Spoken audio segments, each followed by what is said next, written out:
Hello, everyone, and welcome to EnglishPod. My name is Marco. My name is Catherine, and today we're talking a little bit about going to sleep or not being able to sleep. That's right. We are having some sleeping problems, and we're actually going to check out a couple of words related to this topic right now on Vocabulary Preview. Vocabulary Preview. Okay, so the first word is actually the technical word that describes being unable to sleep. It's called insomnia. Right. So if you have insomnia, it means that you can't fall asleep. You can't sleep. Okay, so this is a pretty serious condition. For example, if you have insomnia and you don't sleep for 3 or 4 nights, you're not going to do very well at work, right? Right. Or if you're studying, you're tired at school, you can't concentrate. So it's a very big problem. What's that other word, though? We have insomnia, but we also have another interesting disorder. Right. If somebody is able to sleep but walks while they're sleeping, that person is called a sleepwalker. That's right. And you don't actually just have to walk to be a sleepwalker. Right. You can do any number of strange things like basically acting like you're awake when you're not. Exactly. So some people get up and walk, actually go outside. Some people get dressed. Some people even go downstairs and cook. Yeah, that's right. And the worst is the people who eat because they gain weight and they don't know why. Exactly. So sleepwalking is what you do. And if you do this, you're called a sleepwalker. Okay, sleepwalk is the verb. Sleepwalker is the noun or the person. All right, so we've taken a look at 2 words that we're going to find in our dialogue today. Why don't we go now and listen to the dialogue for the first time?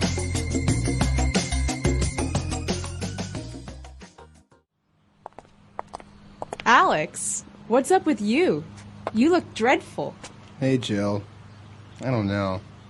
I've been having trouble sleeping these past few weeks. I usually lie in bed for hours trying to get to sleep. I've tried stretching and different breathing techniques before going to bed. I've tried eating and not eating different foods. I've even tried counting sheep. And then, when I finally get to sleep, I have these really disturbing nightmares. So I usually wake up in a panic and more tired than before I went to sleep. Wow. Maybe you should get that checked out. Maybe you're stressed? Just take some sedatives. Works for me. Every so often, having some melatonin on hand helps me when I have trouble sleeping. It works on all kinds of sleeping disorders. It's the stuff pilots use to regulate their sleeping patterns. I heard of that. But does that apply to Alex's situation? Yeah, sure. Why not? Sounds like he only has transient insomnia since it's a recent thing, so taking melatonin should do the trick. But shouldn't he be looking into why it's been happening? Well, aren't you the little psychologist?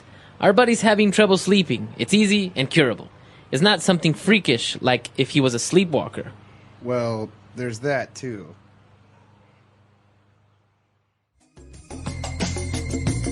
All right, we're back. So obviously this person not only has insomnia, but also has nightmares, sleepwalks, a mess. That's right. And you can tell when someone hasn't been sleeping well. They have that look like there's bags under their eyes or they just look really tired. And so the friend here says, Alex, you look dreadful. That's right, dreadful. So this is an adjective and it's a way to describe someone that looks terrible. You look horrible. You look tired. You look sleepy. That's right. So this is not a compliment. This is something that you say when you're worried about someone. So for example, if someone's really, really tired, you say, you look dreadful. Or if someone is wearing very dirty clothes, they don't look like they went home yesterday, you say, oh, what's wrong? You look dreadful. Right. I think you can also use it to describe objects or maybe food, right? Mm-hmm. This lasagna is dreadful. It means it's very bad. And right. You don't want to say that to the person who cooked it, of course. Exactly. All right. So the person, obviously, because is suffering from insomnia, looks dreadful. And he was explaining what he does to try to fall asleep. For example, counting sheep, stretching, and he also said that he tried different breathing techniques. Okay, so basically a technique is an approach to something, a kind of method. Mm-hmm. But in this case, we're talking about breathing techniques. So for some people, one breathing technique is breathing in through your nose and breathing out through your mouth. like that. So that's one kind of technique. So a technique, as you say, is a way of doing something. Yes. So breathing techniques are different ways of breathing. So maybe you will relax, so maybe you'll fall asleep, things like this. Exactly. It's one of those things that you might learn about in a yoga class, for example. There's different breathing techniques. Right, and you can combine techniques with other words as well, adding the ing. For example, you have walking techniques, maybe to put less stress on your knees, or running techniques, swimming techniques. I think there's a technique for almost everything. Just about anything you can do, there's a technique for it, I Right. think. Yeah, for sure. All right. And well, moving on, he was talking about his nightmares, and he described his nightmares as disturbing. He has disturbing nightmares. Okay, well, I think this is an important word to cover here, Marco, because we've heard the verb to disturb before. Like, I'm sorry to disturb you. It means I'm sorry to bother you. But disturbing is an adjective. It describes something that makes me very uncomfortable, right? Right. So, for example, a lot of times in the news, we see very disturbing images, car accidents or fires or bombs. And what's disturbing is when you see human beings who have been hurt. So, images that make you really uncomfortable or sad, these are disturbing. Exactly. So disturbing nightmares are nightmares that are not very pleasant. They make him scared maybe or uncomfortable. Right, like a dream, for example, where your parents die. It's pretty disturbing. Exactly. All right. And well, one of his friends recommended, you know what? Stop with all of this. Just take some sedatives. Okay, so sedatives are a kind of medicine that help a person relax or that help make a person tired. Right.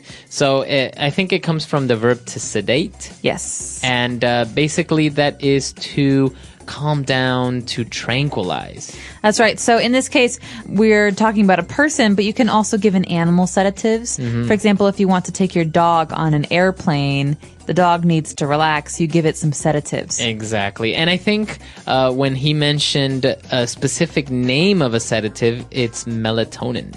That's right. So melatonin, melatonin is a chemical that our bodies naturally produce that help calm us down.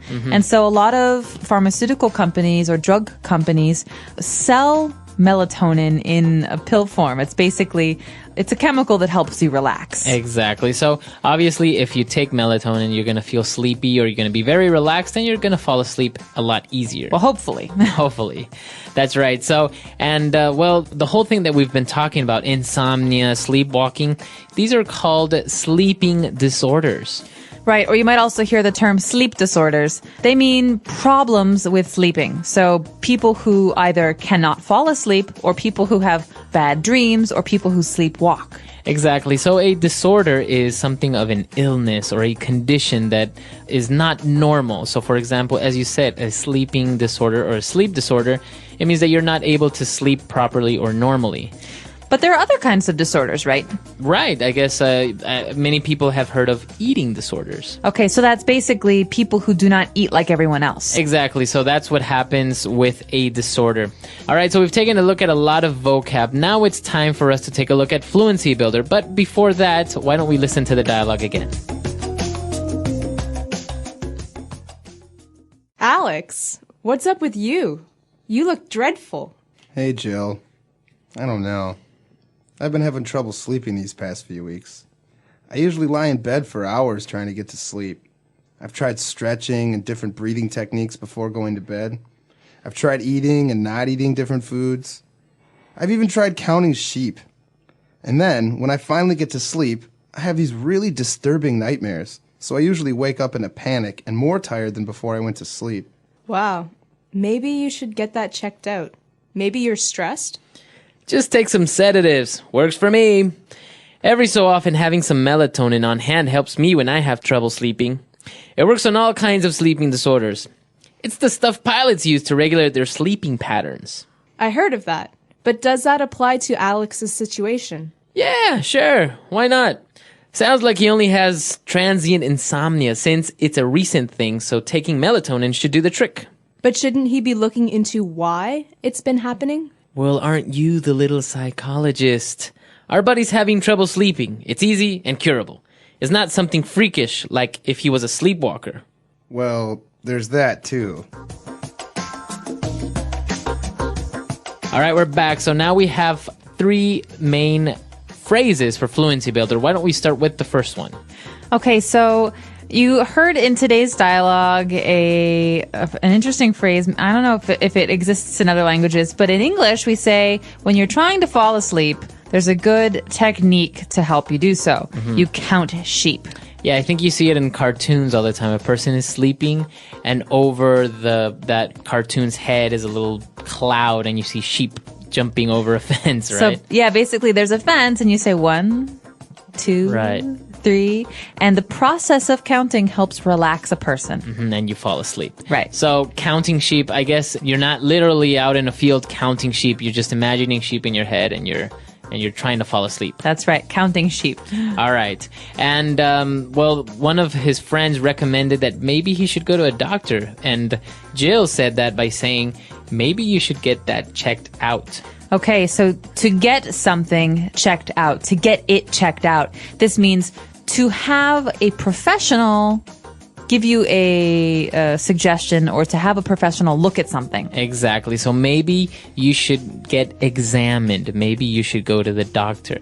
This isn't just about disorders, right? I mean, what if I have a sore tooth? I could say this. Right. So if you have a toothache, I would recommend, maybe you should get that checked out by my dentist. Right. Or maybe if you have a bad rash, your skin is very red. I say, Marco, I think you should get that checked out by a doctor. Exactly. So to get something checked, to get something examined by a doctor or a professional. All right. And the last phrase that we have for you. So the last phrase we have today comes from a suggestion at the end. The friend suggests taking melatonin. And he says, listen, taking melatonin should do the trick. Right. So if you end a phrase by saying that should do the trick, basically you're saying that should solve your problem. That should help you. Exactly. So the trick, you don't have to think about what the trick is. It's just a way of saying it should fix your problem. So for example, when someone is fixing my car and they have one more thing to do and it's finished, he says, the car mechanic might say, that should do the trick. Right. That means problem solved. Or maybe you want to hang a picture on your wall. So somebody puts a nail in the wall and that should do the trick, and maybe that'll hold up the painting. Done. Okay. So that's a way of saying that should solve the problem. This should be the solution. That should be all. Okay. Okay, so why don't we go back and listen to the dialogue one last time.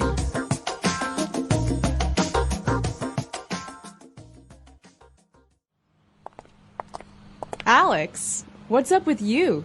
You look dreadful. Hey, Jill. I don't know. I've been having trouble sleeping these past few weeks. I usually lie in bed for hours trying to get to sleep. I've tried stretching and different breathing techniques before going to bed. I've tried eating and not eating different foods. I've even tried counting sheep. And then, when I finally get to sleep, I have these really disturbing nightmares. So I usually wake up in a panic and more tired than before I went to sleep. Wow. Maybe you should get that checked out. Maybe you're stressed? Just take some sedatives. Works for me. Every so often, having some melatonin on hand helps me when I have trouble sleeping. It works on all kinds of sleeping disorders. It's the stuff pilots use to regulate their sleeping patterns. I heard of that. But does that apply to Alex's situation? Yeah, sure. Why not? Sounds like he only has transient insomnia since it's a recent thing, so taking melatonin should do the trick. But shouldn't he be looking into why it's been happening? Well, aren't you the little psychologist? Our buddy's having trouble sleeping. It's easy and curable. It's not something freakish like if he was a sleepwalker. Well, there's that, too.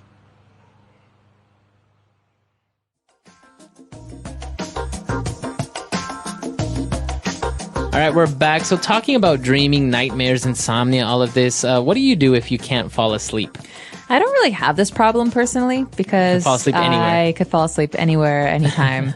I've heard some people take like warm milk before going to sleep. Yes, some people take milk. Although I also heard that dairy products before bedtime can make you have nightmares. Oh, really? If you eat cheese before bed. I've heard that as well. I've heard that if you have seafood before bed, you'll have nightmares as well. Mm-hmm.